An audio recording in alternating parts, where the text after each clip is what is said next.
limit to ensure a very meaningful discussion over the next 1 hour and 30 minutes. And once we listen to Ishrat, then I'll make the floor open for the Q&A session, and then you'll have the chance to reply to the queries. And is that okay? I will take the online presenter first because the free papers are all of them are on. Two of them are. I think we have only two online presenters. Okay, so I think I can take you later because those free papers are heavily, focusing on the energy expected thing. Should we take that?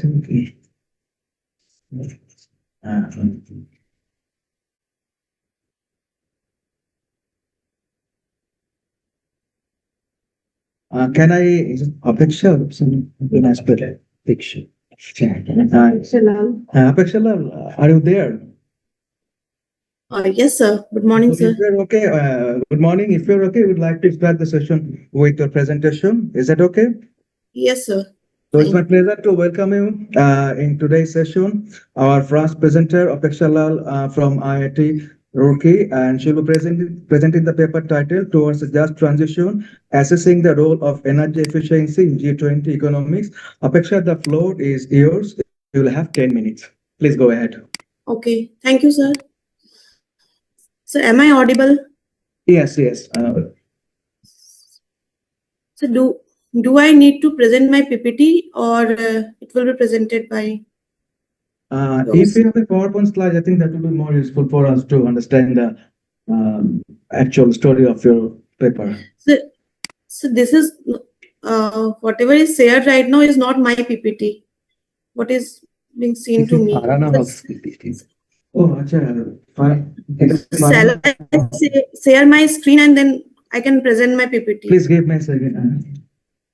Okay, sir.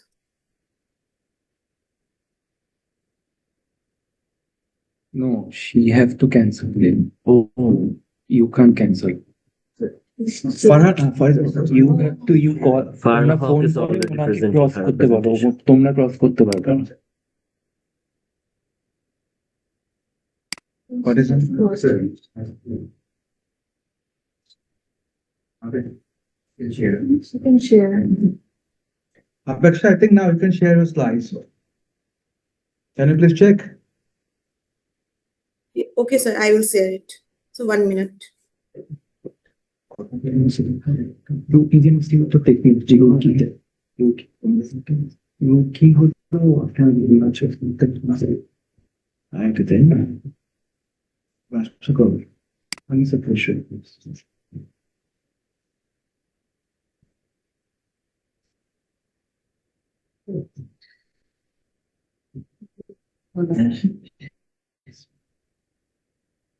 আমাদের এখান থেকে কি share করা যাবে নাকি? এত বলতে করে ফেলো। তোমাদের সেটিং এ উনি শেয়ার করতে পারো। আচ্ছা, করছে বলো নাকি? হ্যাঁ, হয়ে গেছে। So is it visible? Yes, we can see it. Okay. So very good morning to everyone. Myself Apeksha Lal. I'm a research scholar at IIT Roorkee, and I'm working under the supervision of Professor Aparajita Singh. So my topic of the presentation is Towards a Just Transition, Assessing the Role of Energy Efficiency in G20 Economies. So the flow of my presentation will be as follows. So as we know, the climate change is one of the biggest concerns of this century, and it demands an urgent need to combat the emissions and build a way for a sustainable future. But as per the data from IEA, there has been an increase in the CO2 emissions from 20.5 gigaton in 1990 to 33 gigaton in 2021, which is around approximately 60% increase in the CO2 emission, which shows a serious concern regarding this. And the main point is that around 80% of the total energy supply still comes from the fossil fuels, which is the main source of emissions, indicating that fossil fuel still dominates the energy consumption structure globally. And the dominance of fossil fuel was a threat to the life system, which and does make it difficult to attain the goal of sustainable development along with the economic growth. chart, we can see that around more than 80%, around 80% of the energy consumption are from the fossil fuel, which is a serious concern. And moreover, the energy intensity improvement, which was expected, which is required to be around 4%, but it is around 1.3% in 2023, and in currently also it is around 1.5%, which is well below the required energy efficiency level of 4%. And this decline is consistent since 2015. And in 2021, global energy efficiency trend turns to 10 years average due to the COVID-19 pandemic. So we can see that from 2010 to 2020, there has been a decline from 2% to 1.3% in the latter half. So these all things, it's a concern for this actually was a significant challenge achieving the target of 4% as per the IEA net zero emission scenario for 2050. So given the condition, it has put an impetus for urgent and concerted action across countries to combat the increasing concern of energy security, affordability, and alarming climate change. And given the current scenario of this energy crisis, this actually put more it's become more of concern to us, as energy efficiency will lead to will help in attaining all the energy security, affordability, as well as the climate change perspective. So now I have taken G20. G20 countries are actually comprised of both the developed and developing economies, and it accounts for around 80% of the global greenhouse gas emissions, 75% of global energy demand, and around 60% of the global population. So given this scenario, I have taken for the study the G20 countries. Coming to the literature review, the increasing gap between the energy supply and demand has put for the energy efficiency as a central focus. Although there are number of studies on energy efficiency across countries, but the main limitations of these studies are the non-inclusion of undesirable output in the analysis. Ignoring the undesirable output may provide misleading results. Further, few studies are recently which have taken into account the undesirable output in the model, but the studies are available on single country, industry, or similar geographical region. Across country meta-frontier evaluation to measure the heterogeneity in production technology is yet to be studied, and thus requires investigation. So the main rationale for my studies is this: although G20 countries have taken several steps to increase their renewable generations, but G20, as per the data from the energy policy tracker, that is in December 2021, and G20 countries were still using $357.78 billion of public money on fossil fuels, but in contrast, only $98.44 billion in clean and unconditional energy. So in this scenario, all attention ultimately move towards the energy efficiency and productivity growth to improve the energy conversion process with more advanced technology acquirement, and thus into the You have reduction. 5 minutes left to wrap up your presentation. What? 5 minutes to go, actually. Okay, sir. So coming to the objective of my study, first is to assess the energy efficiency level of the G20 country. The second, I have examined the technological heterogeneity between the developed and developing economies of G20 countries. And third is to assess the productivity change over the study period. So I have taken my study period is from 1995 to 2022, and the input taken for my studies are the labor force, capital, non-renewable energy consumption, and renewable energy consumption. Then outputs are desirable output is the GDP, and the undesirable output is CO2 emissions. So for assessing the coming to the methodology part, for assessing the energy efficiency level of G20 countries, there are several methods to measure efficiency level, but due to the as slack-based efficiency models of which is based on DEA, it is a non-parametric approach. Here we can say here we can actually slacks for we can manage inputs and outputs, means output slacks and inputs, output surplus and input slacks both can be passed simultaneously using the slacks based, which cannot be done in the radial models. So this model proposed by Toon was used to measure the efficiency level. Second, to examine the technological heterogeneity between developed and developing economies, meta-frontier analysis was used, which was proposed by Chu et al. In 2012. And to measure the technological gap ratio, it is like the group efficiency, and the two groups have been divided by one group is for the developing economies and the other ones for the developed economy. So technological gap ratio can be identified as the ratio of the group energy efficiency to the meta energy efficiency at a specified technological level. And third is to assess the productivity change over the study period for the G20 countries.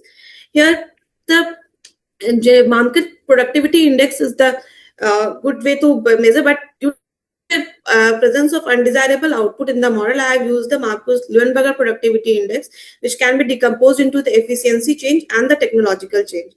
Technological change will shift the frontier, but the efficiency change, there will be the movement in the frontier. So coming to the results and discussion section, as we can see from the result that the developed economies have their efficiency scores are greater than, as I have used a super efficiency slack-based model, undesirable slack-based model. So the efficiency scores are greater than 1 as well. So for generally it is seen, it can be seen that the countries, developed economies have a score near to the frontier or greater than 1 or on the frontier. While the developing economies like India, Indonesia, Russia, these countries are having the low efficiency level. And can be seen that over the period, the energy efficiency has declined. Now coming to the meta-frontier analysis, here we can see that there has been a technological gap between the developed and the developing economy. So this is the result of the third to measure the, that is the Marcus productivity, Leuenberger productivity index. Here I have decomposed into efficiency change and technological change. And you can see that on an average, these countries like Argentina, Australia, Brazil, okay. So energy productivity in the study period, while so technological advancement predicts that MLI change in these countries because energy conversion efficiency score is less than technological growth. However, as MLI is less than 1 for the countries like China, Indonesia, and the countries, so this shows that the energy conversion process in these countries is efficient, but they lack sophisticated energy conversion technologies. Coming to the conclusion, average G20 efficiency score is around 0.8577. That indicates that 14.23 point improvement potential is there over the, and over this we can see that over the study period, G20 economies energy efficiency dropped 20%. So developed countries have higher average, which is of 0.89 comparison to the developing countries, which have lower average of 0.82. Then the technological gap ratios of the developed countries is 0.98, which is close to 1, indicating that the developed countries retain advanced energy technologies, while the technological gap ratios for the developing countries are from 0.68, which is far from 1, demonstrating that developing countries lacked this advanced energy technologies. And the average MLI value is also less than 1. So energy productivity declines across G20 economies by 0.12%, mainly due to the change in the efficiency. So coming to the policy implications. So given my study, I would say recommend the G20. If you can finish for the next 30 seconds, please. Okay. So this last slide. G20 economies should enhance energy efficiency by reducing energy consumption, labor and capital, and without affecting it should reduce lower energy dependence on energy imports and increase renewable generations. And developing countries should either develop advanced energy technology through R&D or acquire from developed countries to minimize their technological gap ratios. And then developing G20 economies should improve their technology to reach the efficiency frontier. And further, it should enhance the efficiency change to increase the Marcus-Lermanger Index score, which could be achieved through adopting efficient managerial strategies and operations. Thank you. Thank you. Thank you very much, Apeksha, for a very insightful presentation. Especially, I'm very happy to say that you have been focusing on the energy efficiency issues. At this moment, most of the papers are actually targeting the supply side of the energy system. However, demand side management is equally important. To some extent, it is more important than the supply side because it is widely said phenomena that it is much easier to save 1 megawatt of energy rather than actually producing 1 megawatt of energy. Having said that, you have done a very excellent job. Your paper examining the cross country differences in G20 countries and trying to understand the underlying structural challenges. I can also say that actually you provide some policy insights for improving the energy efficiency as well as how to ensure the sustainable economic system. So we will come back to you later with the Q&A session. So thank you Okay, very sir. much. Thank you, sir. So we are now moving to our next presenter, Farhana Gurmi. Are you there?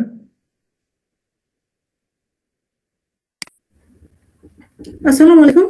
Assalam. So Farhana Gurmi is from Azeoton University. She will present a paper titled Determinants of Clean Energy Production, Global Evidence from Economic Complexity, Environmental Technology and Environmental Taxation. Farhana, please go ahead.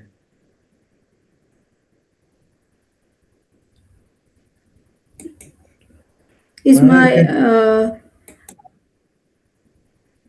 is my It's still visible actually. अच्छा अच्छा इसके তো এখান থেকে করে দিন।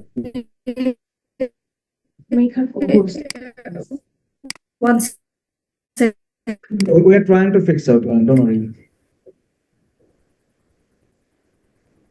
নাই ওখানে পিপিটিতে নেই। না পিপিটা নাই মানে শেয়ার করে নাই একটু আগে যে শেয়ার করেছিল ওটা কি ওয়ার্ড ফাইলটা দিয়ে দাও তো আচ্ছা, তুমি তো এক্ষুনি খুলেছি।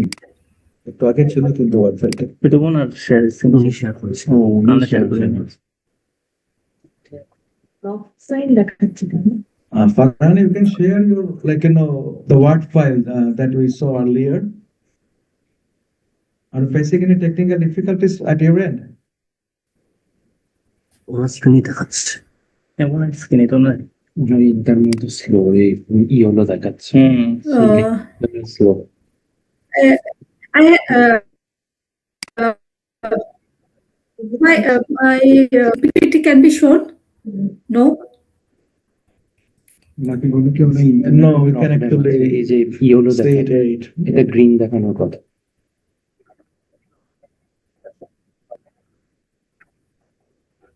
অনেক প্রবলেম হচ্ছে। Uh,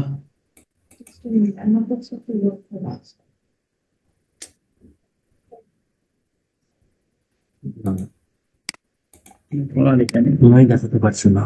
and আমাদের এখানে কি ওয়ার্ড ফাইলটা নাই না না উনি উনি তার শেয়ার করে পিডিএফটা দাও তাহলে পিডিএফটা শেয়ার তোমাকে send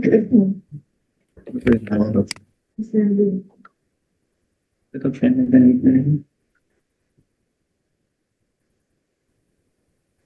Farhana, give us a minute. We're trying to fix the problem, okay? Can you hear us Okay, properly? thank you. Owner network So, Yes, I can hear. are you presenting from China? Yes, China? yes. I'm from China.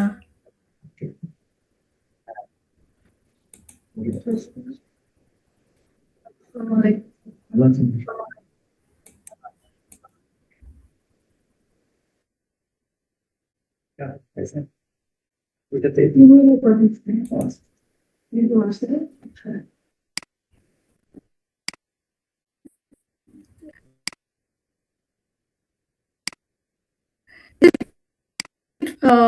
Visible? PPT? I can actually you can start presenting your paper. At this moment you could not see the PDF file, but you can start saying about your paper. এবার Oren থেকে problem হবে পেপারটাই তোমার screen share করো।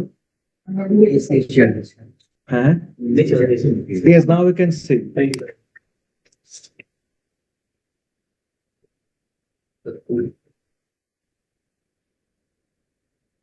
Farhana, go ahead. Now you can see your slides. ইন্টারনেটের problem আছে কথা বলছো শুনতে পাচ্ছি We can't listen to you, Farhana. Can Can you hear us? yes,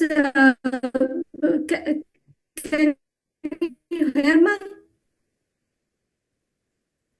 We can hear, but actually it is broken down. Thank you for having me here. My topic is determinants of clean energy production, global evidence.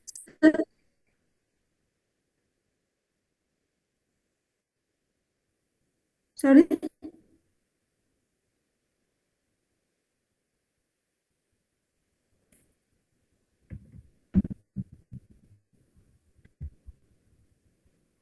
Hello. Yes, internet issue. Go ahead. ওনার ইন্টারনেটের problem ঠিক আছে Do you want to present later while we are taking another, presenter? You try to resolve your internet issues? Because from our end, I think there is no net issue. The problem lies at your end. Farhana? We'll come to vacuum later, okay? So, Iftikhar, isn't it? Iftikhar is the first and I understand no, no, আমি change করে আমি তোমাকে দিয়ে পরে লাস্টে so our next present Farhana plus you stay with us, we'll come to back you later once we'll complete the in-person presentation. So our next presenter is Mohammad Iftikharul Islam from SANEM. He will present the paper titled Electricity Access and Economic Performance, Evidence from Energy Development Nexus in South and Southeast Asia. Iftikhar, your time is 10 minutes. Please go ahead.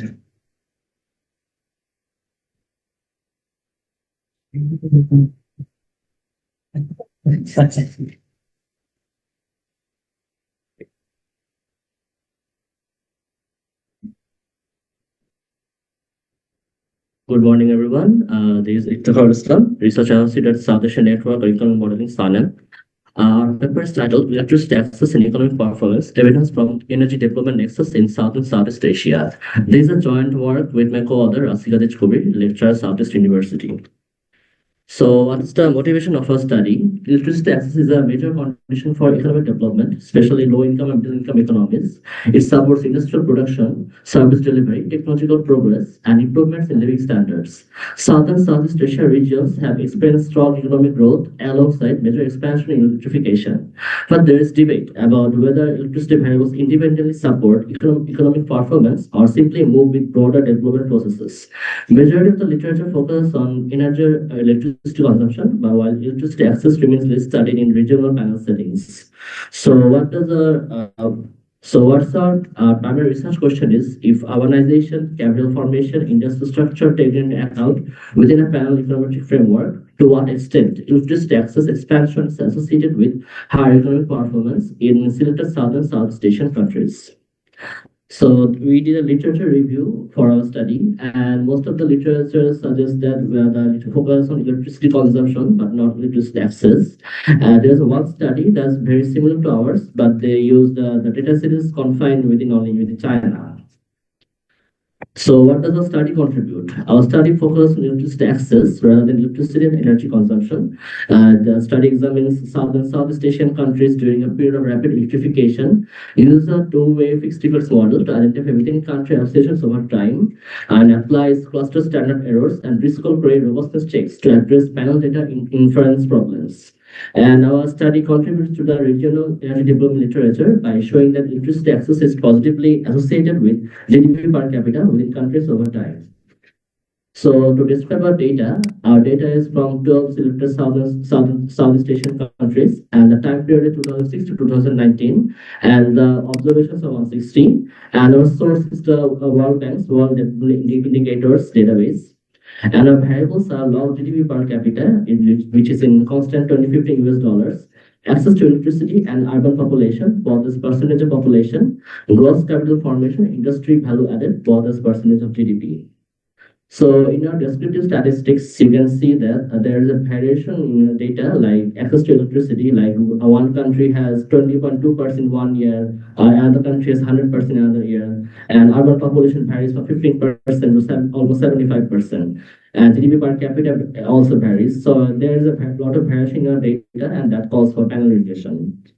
So we have visualized some of the data sets. So in the left panel, you can see the average access to electricity over time from 2006 to 2019. There is like a drop in 2007, but it gradually increased till 2019. On the right panel, you can see the electricity access in GDP per capita for in country level averages. You can see the Cambodia has the lowest access to electricity and lowest GDP per capita, but other countries are in the similar trend line, and there is like the outliers like Malaysia. It has the highest GDP per capita and access to electricity.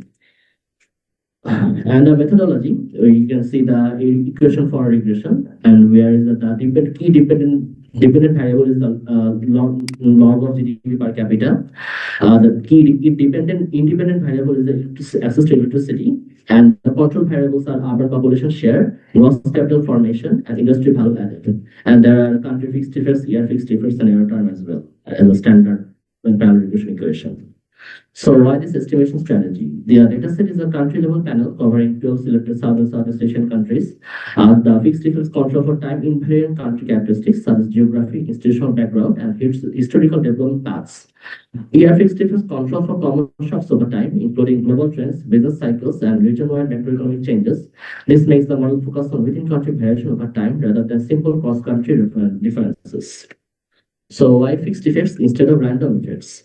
The Houseman specification test rejects the random effects assumption. The unobserved country-specific effects are correlated with co-regressors, and therefore two-way fixed effects is preferred. So we ran some diagnostic tests here also. Woolrich test for first order autocorrelation, modified Wald test, and Pechoran test. All the tests shows that we have serial correlation, heteroscedasticity, and cross-sectional dependence. So the model is estimated using Driscoll-Gray standard errors as the robust to all three of these problems.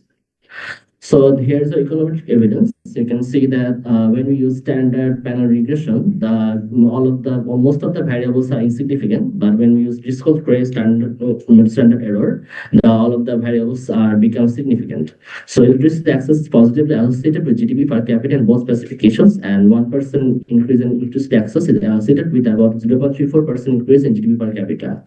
And all three control variables become statistically significant under Driscoll-Gray standard errors. Discussion of the main findings. So improvements in electricity access is associated with higher economic performance within countries over time. The estimated effect is moderate, which suggests that gradual productivity gains rather than immediate large-scale transformation. And the robustness of the coefficient under Driscoll-Gray suggests that the result is not driven by common regional shocks alone. So urbanization, capital formation, industrial structure, they all appear to complement infrastructure expansion. So we ran some endogeneity tests as well, like timing robustness also. So we ran a lag effect and lead effects on electricity access, which shows that lag electricity access remains positive, but not statistically significant. And future electricity access is positively associated with current income.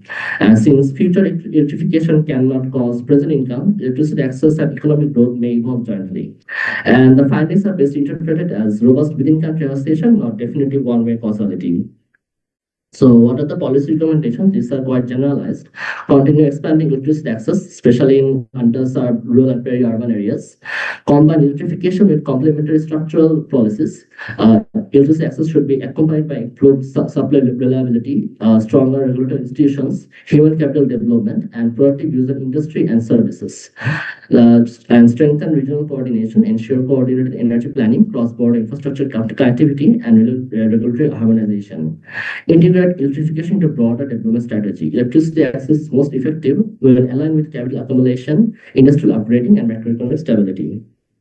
So we will be honest about the study. We have a lot of limitations as well. The study focused on only selected group of 12 countries, and our data set only period covers from 2006 to 2099 because of lack of data inconsistency, etc. Electricity access is measured as availability, but it does not capture reliability, affordability, and actual electricity use. And the findings should be interpreted within the selected sample time period only, and the results show careful panel assumptions rather than full structural capacity. What are the final takeaways? Electrification should be understood as an enabling infrastructure competition, not a standalone growth engine. Development effect impact of electrification is strongest when combined with broader structural transformation. And this is our study. We are open to all suggestions and discussions. Thank you. And for the Q&A session, my co-author Rasil Klub is present as well. He can answer question 1 or 2. Thank you. Thank you very much, Stephen, for finishing your presentation within the time limit. It's a very insightful discussion presentation. I can see that you are trying to examine the role of electricity access towards the sustainable development towards the Southeast and South Asian countries. Actually, if we go back to the past, the discussion considering the relationship between electricity access or energy access, electricity consumption, energy consumption, whatever you started back in 2007, and depending on the actually number of variables you have included and the number of the methodology selection, you can have different types of results. So I can actually appreciate you said I have shared that I will ask you in that Q&A session. Very well done. Thank you very much. Now let us welcome our guest, fund presenter. Oh, sorry, we have the fund yet. So Roktima Bose from NCAEN New Delhi. He will present the paper title Quantifying the Economic Effects of India's Recent Free Trade Agreements, GTEP Analysis. He's a very sound modeler. So I think as a young talent, you will learn a lot from him in terms of using the GTEP in your study. So Roktima, Thank you. welcome to Bangladesh again, and let's go ahead. Good morning, everyone. The topic of discussion of my paper is a bit different with the theme session. It's fine. It's not related to the energy. I am actually there is a research. Oh, sorry. So the topic of the discussion of my paper is quantifying the economic effect of India's recent free trade agreement with Oman, New Zealand, and the European Union. I have made this with a GTAP analysis. I came from National Council of Applied Economic Research, New Delhi, India. Thank you. So what actually made the Indian government go aggressively in signing 4 FTA over 2 months? The 4 countries are UK, Oman, New Zealand, EU, and India is the this is the most aggressive free trade agreement that pushed in post-independence since 1947 we have got independence. The trigger point is that USA or President Trump have imposed 50% tariff on India. There is a large export market that has been threatened. So the Indian government take this step to have 4 FTA, and that have been signed within a very few 2 months or 3 months gap. Now, in our modeling, we have got a result like 862 with this 4 FTA coming in. We have something around 862 million gain with the dollar, and I will come with the results in the later one. So the 3 FTA that actually I have dropped the UK FTA because of some result. There are some problem with the result. This is one limitation of this study. Till now, I am looking into it, and when we will have the paper ready, definitely we will have the UK FTA also. But for now, I am analyzing the 3 FTA, the most important and which is called the mother of all it. That is the India-EU FTA that has been signed in January 27, 2026. 99.5% of the India's EU export is now down to 0% of the duty. EU eliminates around 12 to 26% of the tariff on textile, seafood, leather. India, on the other hand, have leveraged the tariff of motor vehicle from 110% to 10%, machinery from 44% to 0%. Coming into the Oman, 98 99.8% of Oman tariff line is down to 0% from day one. 99.3% of the Indian export by value covered. Petroleum and dairy, importantly, is excluded by India. New Zealand and India FTA, 100% of the New Zealand FTA is down by 0% immediately. Most importantly, we know that New Zealand is a dairy-based economy, and India dairy sector is a very sensitive sector because our northern part of India, Haryana, Punjab, most of the people are engaged in dairy sector. So because of the protest, this dairy sector is excluded from the free trade agreement, which have caused. I will later come into the result, which can show it.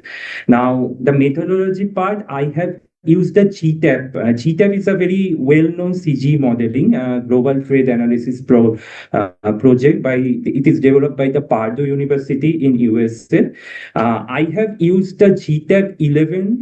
The base year is 2017. Unfortunately, GTAP 12, the latest version, is released 2 months back. I have got the new version of the software, but unfortunately, it will take some time to understand all the equations. So I can't present the GTAP 12 at this moment. GTAP is some kind of a thing I just show because many people don't know how it works. There is 160 sector and 68 or 69 sector. We disaggregate based on our target. So in our study, we have disaggregated into 14 regions of how this region will impact based on the FTA that has been signed by India. 15 sector I have categorically taken based on the export-import country basis data from the contract that is by the UN. So I have taken the sector only which India export and import of these 3 countries. And fourth scenario, CG is some kind of a scenario-based analysis. So for the first scenario I have taken, if there is a India-EU FTA, what will be the macroeconomic impact? Scenario 2, India, New Zealand. Scenario 3, India, Oman. And scenario 4, when all these 3 FTA will come into the account, that is what actually is the happening. So this is how GTAP or CG, any kind of CG modeling work. We build some scenarios. What is the shock we have given? I have given shock on TMS. TMS is an import tariff shock that is really that is being there in the GTAP website software itself. So this is the. So the in CG modeling, we actually see the welfare result. That is the EV, we say, equivalent variation. We can see from the result that with this FTA coming in, India is gaining around 863 billion. EU is gaining a huge 5 billion, more than $5 billion dollar. New Zealand is gaining 43 million. Oman is gaining 5 million. GCC is the Gulf Corporation. We know Gulf Corporation includes Oman, Bahrain, Qatar, UAE, Saudi, and Bahrain. So with the Oman FTA coming in, these 5 countries will have a loss. This is the regional base. So 436 million, these 5 countries might get a loss. Britain is getting a loss around 499. Bangladesh is losing around 76, and Pakistan is losing around 42. Now, coming into the welfare scenario, I have taken four scenarios. So what in CG we do, the first scenario, second scenario, third scenario is the only one country FTA, and the fourth scenario when all these 4 FTAs coming in. So we just see if we add this 3 scenario minus the 4th scenario, what might be the effect. So I can see that in India, the first scenario is gaining, the EU, the most important one, is gaining around 766 billion. For New Zealand, it is 18 billion, and for Oman, it is 67. All combined, the 4th scenario is gaining 860. Now, if I combine all the 3 scenario minus the 4th scenario, the interaction effect is around 10 million. So EU also having a huge profit, around 5 billion in the first scenario. Second and third, it is losing because of the Oman and New Zealand. That is the single country FTA. But with when all the 3 countries is happening, EU is again gaining a huge money. Same goes for New Zealand and Oman. On all the 3 are coming in, they are gaining. as expected, Bangladesh, Pakistan, Sri Lanka, these are like bilateral trade competitors, they are losing. China, ASEAN, GCC are Britain, USA, and Russia also losing because of the supply chain disruption. Now, the welfare I just told that I actually explained now, so I'll just keep this slide. For the sector I wanted to get into for the India, the apparel and textile and food, these are the sector that India is gaining because it is a labor intensive. And because this is where EU have cut the tariff, and for the electronics, motor vehicle, machinery, India is lossy because this is where India have cut down the tariff for EU, and this is importantly is capital intensive sector. So this is very important that Bangladesh, Pakistan already have a 0% duty because Bangladesh have least developed country status and Pakistan is enjoying the GSP plus. India earlier have a 9 to 12% most favored nation tariff, but now the scenario is different. Bangladesh is 0%, but importantly, Bangladesh will lose the LDC status. So there might be a 2029 cliff edge. Pakistan is enjoying 0%, but it is also under review in next year. India is currently now enjoying the 0% duty free. So all now that this whole South Asian country, most important country, is now facing the 0% duty free.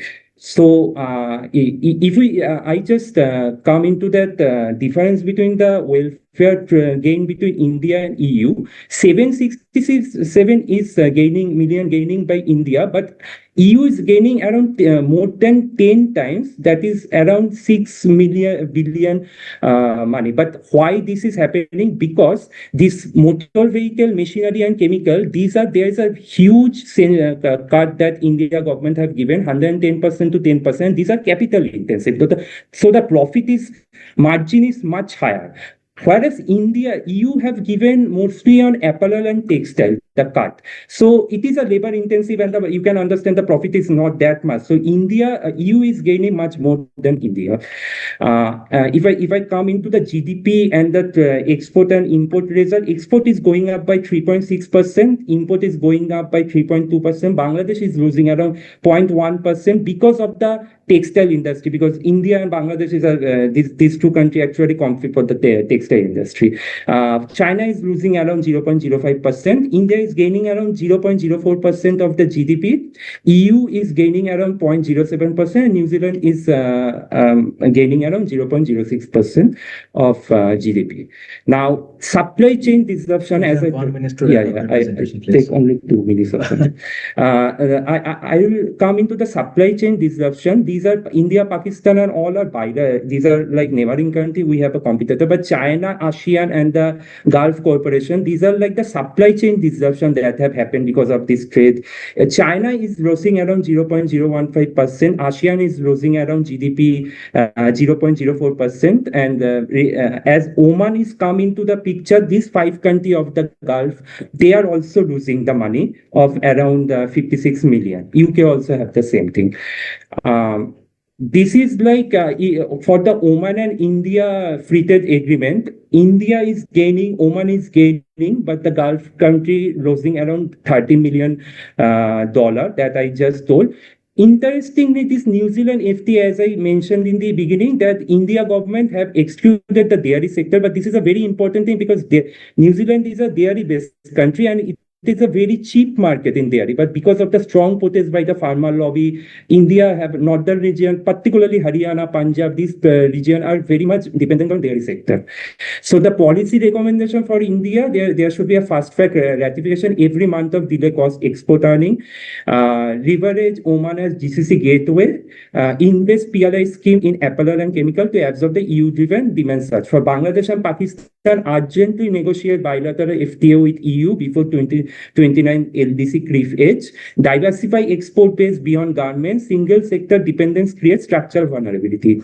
Defense after integration with India, supply chain India partnership for EU, build transitional provision for LDC partner, extend CBAM transition for India still to avoid double burden, use India-EU FTA for broader Indo-Pacific engagement strategy. Thank you.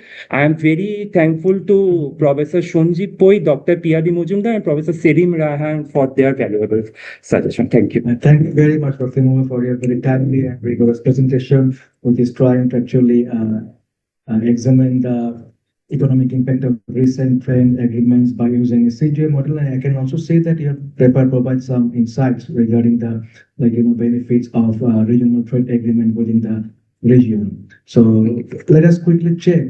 Farhana, can you listen to us? Farhana?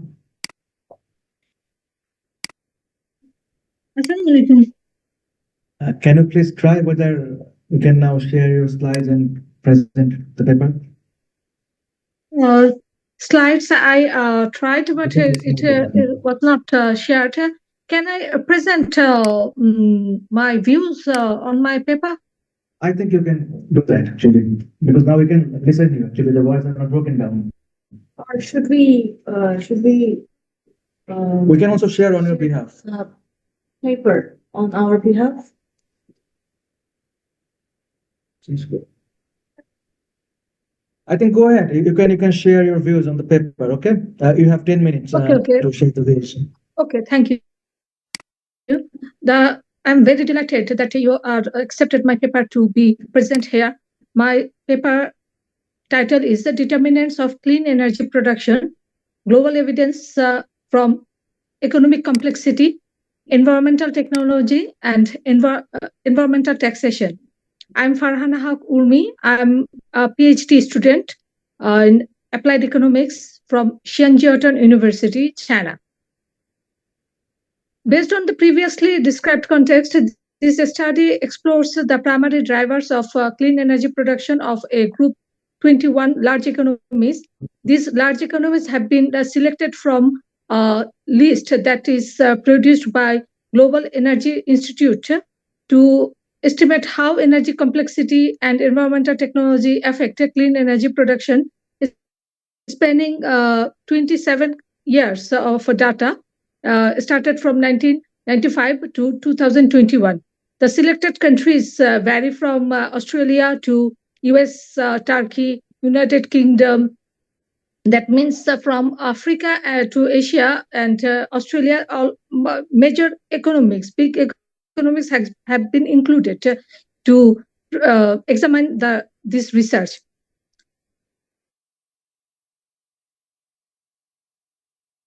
Gases like carbon and methane across its production, use, and disposal stages.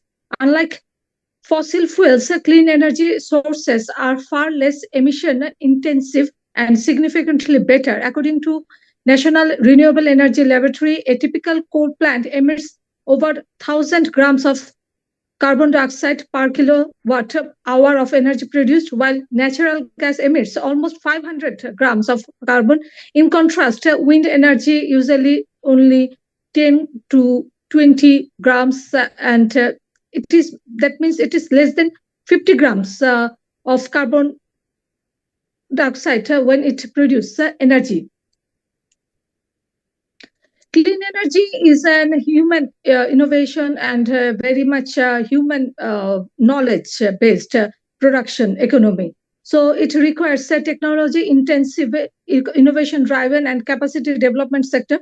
Countries that have higher economic complexity are equipped with advanced manufacturing capabilities, a strong engineering and technological basis, skilled labor, and innovation ecosystem that directly support solar panel manufacturing, wind turbine production. That means which countries have a higher complexity, higher economic complexity, they have the advantage of clean energy production. If we talk about clean energy and environmental technology, the uses of clean energy and clean environmental technology is essential for achieving carbon neutrality decarbonization. One of the essential challenges of current world is facing to reduce carbon emission, which appears to be feasible with the successful inducement of environmental technology transition. Environmental technology and clean energy reinforce each other. Environmental technology advancements make renewable energy cheaper, smarter, and more reliable, while widespread development of renewable supplements drive demand for further technological innovation and supportive policy. We have taken 8 variables in my research. The dependent variable is clean energy production. The independent variables are industrial growth, trade openness, urbanization growth, and explanatory variables are environmental technology, economic complexity, and environmental tax. What inspired us to carry out this research? That is the following research gap we have found out that nuclear power is not included in the previous renewable energy production, or that's why we are talking it as clean energy, because renewable energy, nuclear energy is not renewable, but it is clean. Lack of joint investigation of fiscal policy, environment, technology, and structural economic capability. The third one is unexplored role of economic complexity in energy, clean energy production. Insufficient combination of high income and middle income economies. We have combined the big economics which fall into high income, middle income countries. And limited use of second generation econometric methods to handle cross-sectional dependence. We have employed second generation co-integration test, unit root test, CSARDL as the baseline model, robustness check through AMG, augmented mean group estimation, and later the causality, panel causality approach. For wrapping up your presentation. Okay.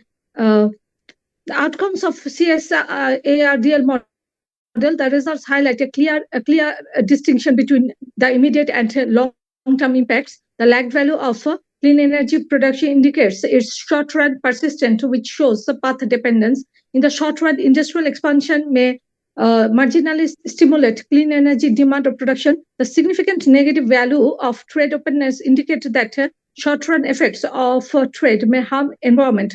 Urban growth does not produce immediate effect on clean energy production. Similarly, environmental taxes may not produce immediate clean energy responses due to adjustment lags. Economies with more complex production structures adopt clean energy faster in the short run due to having advanced technologies, more sophisticated industries, and high innovation capacities. Environment and technology availability is the most powerful short-run drivers of clean energy development or production, indicating that technological innovation has a strong and immediate effect in the economies. And if the robustness check through AMG estimation, in AMG, the term common dynamic process soaks up unobserved common factors. This efficient of common dynamic process represents the global average trend in environmental innovation that affects all countries. So technological progress is the strongest indicator in this study. If we want, if the panel causality test, bidirectional causality exists between clean energy production and several variables like trade openness, economic complexity, urbanization, and environmental technology. This relationship are mutually reinforcing. Trade openness, clean energy utilization support one another, while rapid urbanization both demands and facilitates clean energy expansion.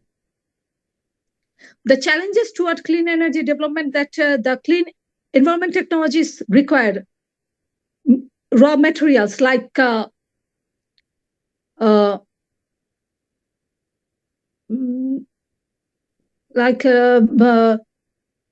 Parana, we're running short of time. Can you please wrap up within a minute? Can focus on the conclusion of your paper, please. Clean energy sector requires a high capital technology intensity and expected project short running durations and significant initial outlays. So developing countries face these challenges because they always run short of these elements. Thank you. Thank you very much, Parana, for your excellent presentation. As we can see from your presentation, you're focusing on the fact that how actually economic complexity technology and policy instrument can shape the clean energy transition. And your paper also, provide some policy insights regarding the acceleration of the energy transition for the neighboring countries. Okay, thank you very much. Thank you. Now it's time to move on to the discussion segment, and it is my pleasure to invite Ms. Ishwat Hussain from Director Sanem to share her very valuable insights on this actually papers presented in today's session.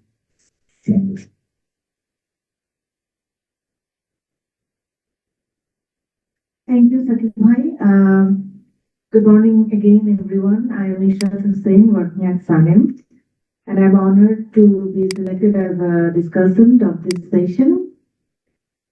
So, energy has always been my area of passion, and the papers we got in this session are, I must say, very interesting and intuitive. So first, I will start commenting on the energy efficiency paper. So for Ms. Abeksha, so it's basically the title of the paper is Towards a Just Transition, assessing the role of energy efficiency in G20 economies. What we found here that you have estimated the energy efficiency performance of G20 economies. My first comment is, can you expand your paper a little bit because from the title it is not clear how you're assessing the role of energy efficiency in G20 economies. I mean, how energy efficiency will help the G20 economies to Excuse grow. me. Your voice is not clearly audible to me, actually. Oh, I'm sorry. Now, can you hear me? Yes. Now it's audible. Okay, so I'm just briefly saying what I was speaking earlier. I was talking about the title of your paper. You have named your paper as assessing the role of energy efficiency in G20 economies, where you estimated the energy efficiency performance. So my suggestion will be, can you expand your papers so that with estimating the energy efficiency performance of these economies, how we can relate this performance with economic growth that will justify the title of your paper. And your model commendably separates conventional and renewable energy as distinct inputs. However, traditional DEA maps all inputs to all outputs. So my question, how does your model account for the fact that renewable energy theoretically contributes zero to the undesirable carbon dioxide output? So in short, why did you separate renewable energy consumption and energy consumption, and how you will explain the outcome of renewable energy consumption to the output of carbon dioxide output? And the next comment is, given the massive differences in the sizes of G20 economies, did you assume constant or variable returns to scale in your SDM model? Because there are differences in the struggler and the catching up economies. So what did you consider in your paper? And for your paper, the last comment is about the conclusion. The conclusion attributes the inefficiency of developing countries to specific factors like a lack of highly skilled labor and investment opportunities. While these are intuitively true, the model itself did not test for these causal determinants. So I would suggest to be to look into this issue. Okay, next I will comment on the electricity access and economic performance paper. So my first comment is the independent variable electricity access has a hard ceiling of 100%, which several countries in your sample have either reached or are very close to reaching. How does your fixed effect model handle this ceiling effect? And do you think a nonlinear threshold model might capture the growth dynamics better for countries nearing universal access? The next comment for this paper is you have used a two-way fixed effect model. The economic impact of going from 40% to 50% excess in a lower income country like Cambodia or Nepal is likely vastly different from the impact of going from 90% to 100% in an upper middle income country. The methodology misses the opportunity to explore heterogeneous effect, and I would suggest you can consider how you can address the heterogeneous effect of the countries.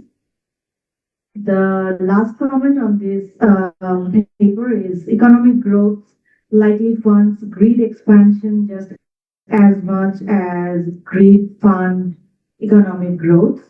So given this reverse causality, it's basically a question. Why did you opt for a fixed effect model, two-way fixed effect model, rather than a dynamic panel like system TMM or an OIB model? It's basically a question. What did you think while you choose this model? So now I will come to the GTAP model.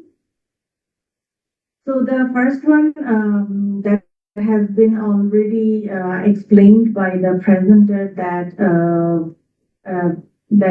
he used the GTAP 11 database, and my suggestion will be revise it with the GTAP 12 as there are a lot of changes.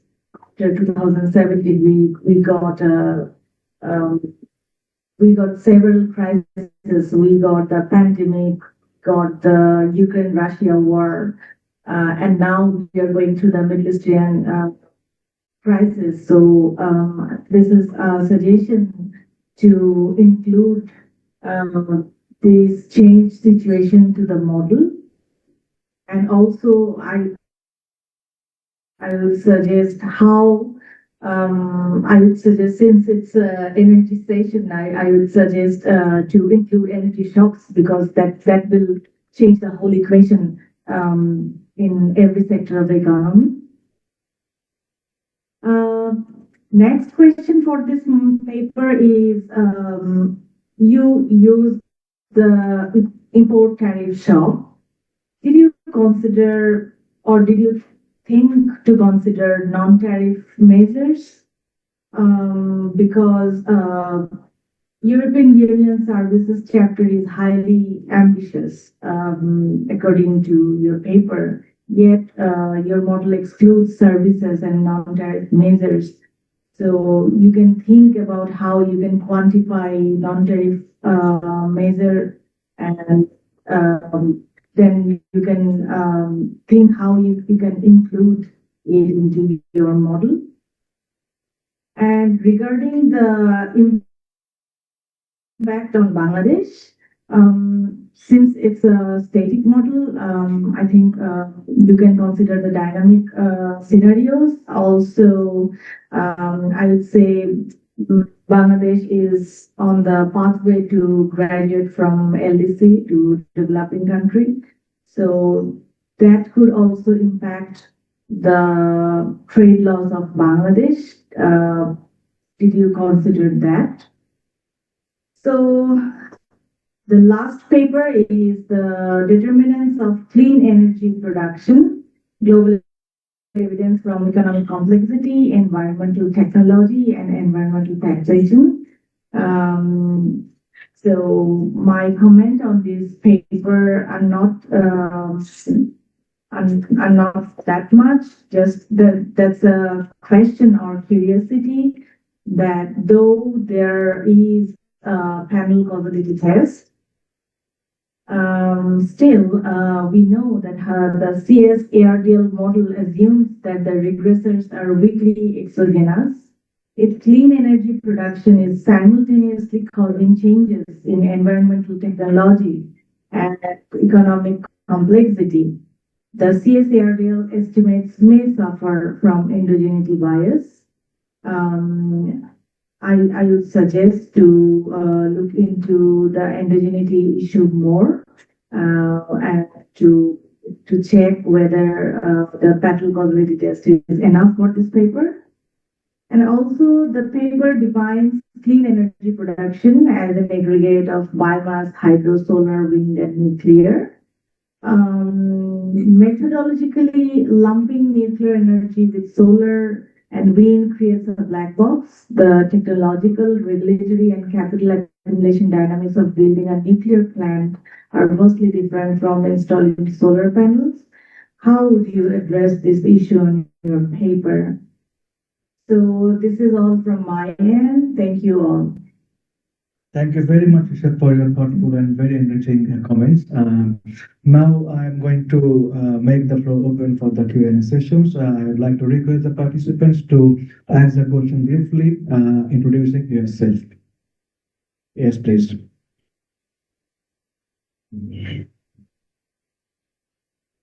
This is Mehbooba Chaudhary Nika. I'm a third-year student of economics at Southeast University. So I have two questions. So my first question is to Iftikharul Islam. Why do you use GDP per capita in logarithm form instead of raw GDP per capita values? Another question is to Mr. Rafiul Mahmood. That is, your study uses the GTAC with 2017 as the base year. Given that the global trade landscape changed dramatically after 2017 COVID, US-China tensions and the Russia-Ukraine war, how confident are you that the model's predictions reflect what will actually happen? Thank you. Yes, so we'll take a few more questions, then come back to the presenters. Yes, please. Morning, I am Mahbooba Islam Tuli. I am from Southeast University and Economics Department. My question is to Muhammad Iftikharul Islam is, why did you include 12 countries where other South and South Asian countries had countries, more countries? Yes, is there any other question? Yes, please. Please introduce yourself. I'm Siam Hussain, a student of Economics Department, Jagannath University. So my question is to Dr. Bose that your study shows that India is making much deeper tariff cuts on motor vehicles and machinery. So do you think this is a fair deal for India? Any other question from the floor? I have some questions. I'm Mohammed Sanaullah from Southeast University Economics Department. My first question is for Mr. Bose. As your paper shows, China is estimated to lose 1.7 billion in welfare, if I'm not wrong, due to trade diversion of this FTS. Do you think China will respond strategically, and how might that affect India's actual gains in practice? And my second question is for Mr. Iftikharul Islam. Why do the coefficient estimates remain exactly the same under the two-way fixed model, and the discrete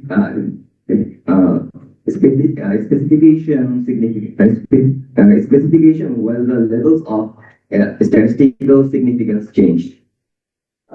Am I clear to you actually? You're asking about the significant change. Yeah. Yeah. Thank you. I think we have received anyone else who would like to ask a question? Okay, Masuk.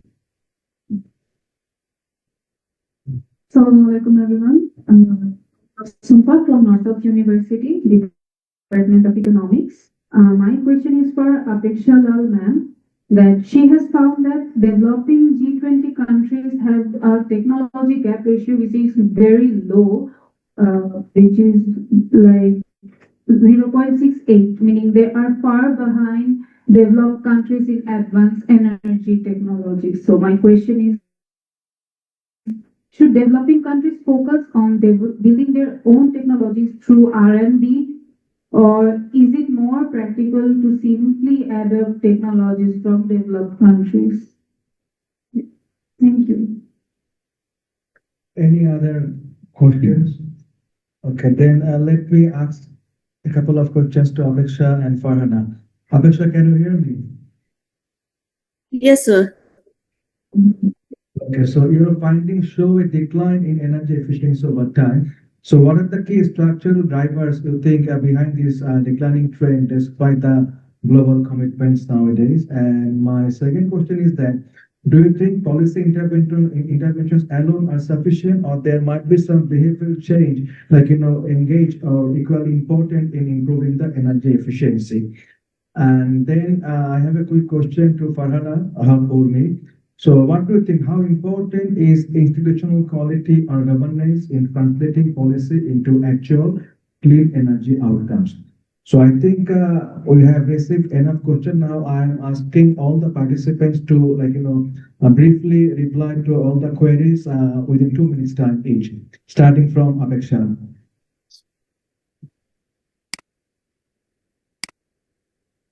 Please reply briefly, because we are almost running at the end of the session. So Thank you. we can Thank have you so 5 much minutes for to the suggestions and the question. First, I will answer the questions asked by ma'am. That first question was why I have taken the inputs and output as fossil fuel and renewable energy as a separate. Here, I am also by taking the different inputs as fossil energy consumption and the renewable energy consumption, I am able to see also how much the renewable energy is efficient. By seeing the slacks of the inputs, I can get the sense that how much it is efficient in comparison to the fossil energy. So from the result, I have not shown the slack of my results in the slides, but I can tell you that the fossil energy consumptions have many the slacks values are high for the fossil energy consumption in comparison to the renewable energy consumption. So which shows that the fossils fuels are more that the consumption is higher than what is necessary. So that, and the second question was about the using of the returns to scale. I have used the variable returns to scale here, as it incorporates the heterogeneity scale across countries, as it is G20 countries are comprised of both the developed as well as the developing countries. And the third question was related to the how I was referring to the policy in conclusion part about the labor and the increase in the capital in the for the developing country. It is also from that the result of slack only, that there is the existence of slacks for those for the developing countries. In the slacks is higher in all the aspects in developing countries as compared to the developed ones. So in that context, I have referred to that by decreasing the slacks, that is by decreasing the inputs, the excess inputs which they are using, like labor, capital, and others, it can move to the more efficient point. Then coming to the question is that why the technological gap ratio, that is the 0.68 for the developing countries. So the question was asked that should the developing countries should invest in R&D, or they should have imitate the technologies from the developed countries. For this, I don't have any actual result, but it's so I think as per my understanding, it should be a mix of both. Then coming to the question asked by sir, is the first question was the what were the questions, okay. What, Just sir? reply one of my questions. I have asked you two questions. Reply any one of those questions at your convenience. Because we're Okay. literally running So short of you time, actually. okay, sir. So you asked one thing that there is the need for a behavioral change or not. So this is Yes, also yes. there is a need, but there are evidences where like behavioral change is needed. But in my study, I haven't done any specific point where I can conclude that behavioral change is needed. Or definitely behavioral change is needed, but from my study, I cannot refer exactly what. Yeah, so that's why I would strongly recommend you to actually include the behavioral aspect in your future scope of paper. Okay. Okay? Yes. Thank you. Thank you, Now sir. we are moving back to Farhana. Please, within a minute, you can reply the queries, please. Thank you, sir. And I extend my thank you to the madam who explained the recommendations on my paper. And in regard to governmental policy or governmental efficiency, this is a part of my, the previous study is the part of my thesis. And I have also included governmental efficiency in my subsequent chapters. So I have been considering governmental efficiency in my clean energy production, and I employed quantum regression to explore the effect of governmental efficiency. And I found in my following chapter that government, whether from developing or developed countries, can make high impact towards flourishment of clean technology, and means environmental technology. Environmental technology is endogenous process, because one technology comes and it replaces the previous ones. So government is committed, every government, almost 158 countries committed to clean energy or in renewable energy transition in the following 10 years by 2050. So through Paris Agreement. So government efficiency is very important in clean energy production. Otherwise, sometimes it is called that if it's Okay, I sometimes think we got the political answer, commitment. actually. Thank you very much Political for commitment. Okay, okay. Thank you, sir. Iftikhar, please wrap up within a minute. Yes. I'm gonna answer like one question from discussion and one question from the volunteers. So about the why should I have used system GMM? Like system GMM is typically used for dynamic finance with a large cross-sectional data set. So our observation wasn't that much, and we have a lot of limitations in data sets. So like we didn't have all the years and all the countries. So for some observations, we could have used dynamic GMM. And also this, I should have answered all the questions for the volunteers too. And why didn't I use more countries? Because of lack of data. Like there's no data cross capital formation from Myanmar. There's also missing data from Sri Lanka, Laos, bigger as well. And I'm going to answer another question from volunteers, like why did I not the significance in fiscal rate change and some of the coefficients? Because fiscal rate is almost standard errors. This was the standard errors estimators, and I use the same data set and same variables. So the coefficients won't change, but the significance will change because the fiscal rate was misjudged. And that's my answers. Thank you. Thank you, Iftikhar. Dr. Mabo, please. Within a minute time. So I think I have three questions. The first question is that why I have taken the GTAB 11 question. The GTAB 12 is just now released.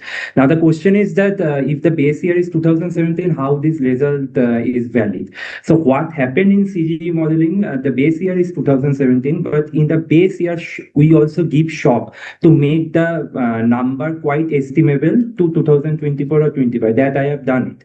So the result is, I think, quite fine. I have given many shock dependent on the current scenario, the GDP, oil price shock. So this is how CGE modeling work. This is not a econometrics kind of a thing. We can change the base year. Second is if the FTA with the EU is beneficial, if the EU is gaining much more than India. Now the question is, both countries are gaining. It's not India losing. And it is quite evident because EU is a very developed country. All the 27 countries are very developed. India, Bangladesh, and Pakistan, these are developing countries. These are labor intensive. We export and they export capital intensive. So there is a two kind of understanding. So we have to cut down their capital intensive goods. They are cutting us our labor intensive. So it's quite understandable when India is gaining less than EU. That is quite bound to happen. The thing is that Bangladesh and Pakistan already enjoying the 0% tariff when India is having 9 to 10%. That have now been removed, so we can have a competitive scenario. Third question is, I think China is like that. If there is a trade diversification, what will China do? That depends on the China government. Till now, I don't think China have publicly announced anything. That will India government will, I think, answer that. Thank you. Thank you. Thank you very much to all presenters, our discussion, and participants for such an engaging and insightful discussion. I'm very well confident, today's discussion will further enrich your paper, future endeavor. And, doing research in energy sector is very complex and dynamic. And I highly appreciate your attempts because energy is one of the very crucial sector at this moment. We always emphasize on the labor and capital in the production process. However, this part of the energy is often overlooked. So that's why nowadays I really am happy to see the young minds are coming forward to do research in the energy sector. So for some common uh, advice to all of you, when you present your paper, try to emphasize on the novelty of the paper because it's very, very important. The novelty issues needs to be highlighted. So I have seen a few of the presenter. It was an excellent presentation, but the novelty part was not fully addressed. So you can keep it in your mind because when you try to publish the paper in future, the first thing that reviewer will focus whether the paper has the novelty or not. So that needs to be kept in your mind. And I have another comments for future publication opportunities.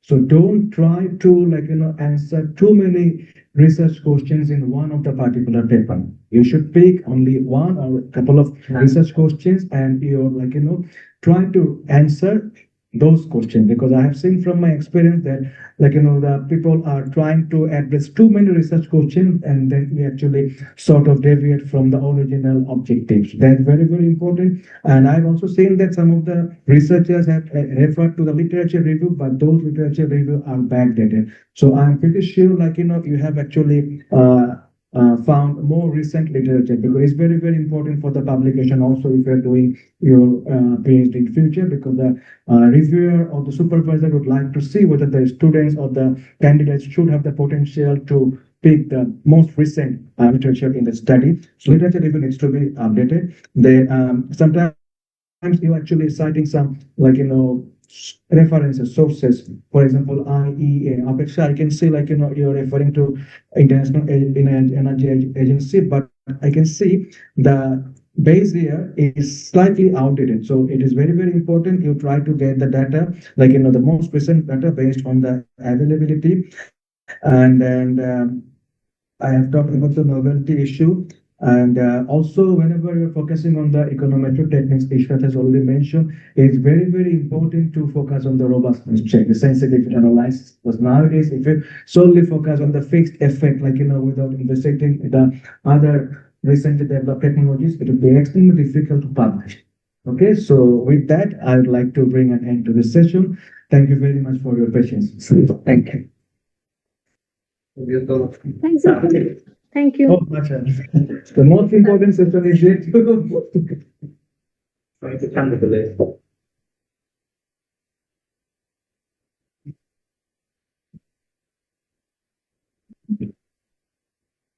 পরের বার আসলে knock করো ঠিক আছে আমি সেরকম প্রত্যেকটা টক দেওয়া হবে দুদিন ধরে আসছে নক হয়ে যাচ্ছ না কোনো কথাই দেয়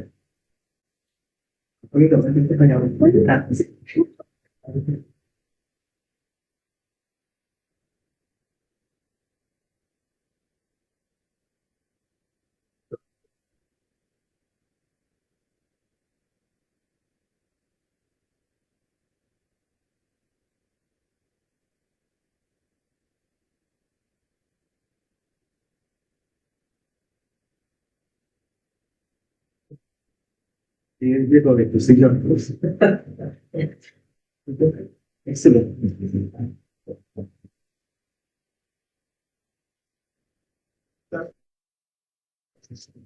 Oh, great.